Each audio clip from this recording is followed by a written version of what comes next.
Ramayanapatnam port ప్రైవేటీకరణను వ్యతిరేకిస్తూ నెల్లూరు జిల్లా YCP అధ్యక్షుడు కాకాని గోవర్ధన్ రెడ్డి, కావాలి మాజీ ఎమ్మెల్యే రామిరెడ్డి ప్రతాప్ కుమార్ రెడ్డి, కందుకూరు మాజీ ఎమ్మెల్యే బుర్రా మధుసూదన్ యాదవ్తో పాటు వైసీపీ నాయకులు, కార్యకర్తలు పోర్టు వద్ద ఆందోళన దిగారు. పోర్టును సందర్శించేందుకు వచ్చిన నాయకులను పోలీసులు అడ్డుకోవడంతో ఉద్రిక్త పరిస్థితులు నెలకొన్నాయి. అనంతరం జాతీయ రహదారిపై నిరసన చేపట్టిన పలువురు వైసీపీ నాయకులను పోలీసులు అదుపులోకి తీసుకున్నారు. ఈ సందర్భంగా కాకాని గోవర్ధన్ రెడ్డి మాట్లాడుతూ, గత వైసీపీ ప్రభుత్వ హయాంలో భారీ పెట్టుబడులతో పోర్టు నిర్మాణ పనులు చేపట్టారని, ఇప్పుడు దాన్ని ప్రైవేటీకరించడం సరికాదని అన్నారు. రామాయణపట్నం పోర్టు కందుకూరు ప్రాంత ప్రజల అభివృద్ధికి జీవనాడి అని, ప్రైవేటీకరణకు వ్యతిరేకంగా న్యాయపరంగానూ ప్రజా ఉద్యమాల ద్వారానూ పోరాటం కొనసాగిస్తామని ప్రకటించారు. ఈ పోర్టు నిర్మాణానికి జగన్మోహన్ రెడ్డి గారు 850 ఎకరాలు సేకరించడం జరిగింది.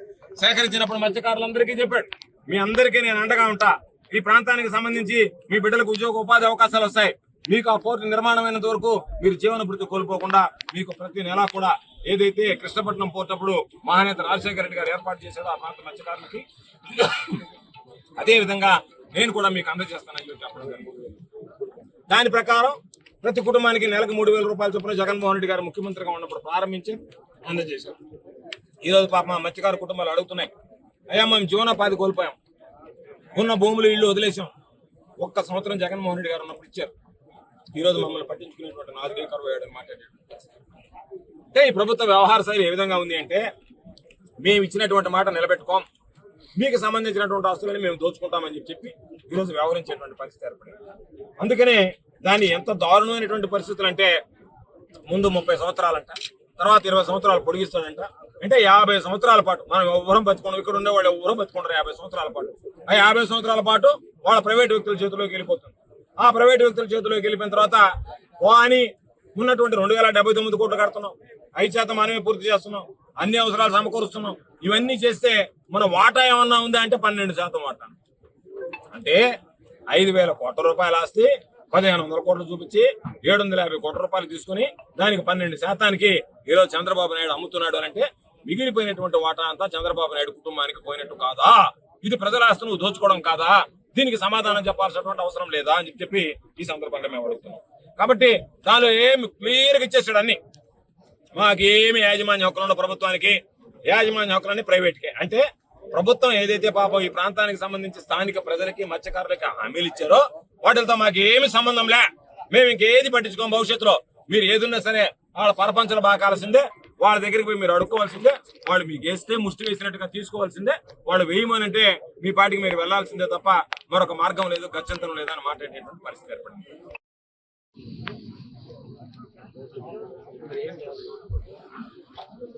కూటమి ప్రభుత్వం అధికారంలోకి వచ్చిన తర్వాత చంద్రబాబు నాయుడు అనేటువంటి వ్యక్తి ప్రజలకు ఇచ్చినటువంటి హామీలను విస్మరిస్తూ వాటిని ఏమాత్రం నిలబెట్టుకోకుండా, ఇచ్చినటువంటి వాటిని అమలు చేయకుండా తొంగలో తొక్కి ఈరోజు ప్రజలకు సంబంధించినటువంటి ఆస్తులను ఒక్కొక్కటిగా అమ్ముకునేటువంటి పరిస్థితి రావడం జరిగింది.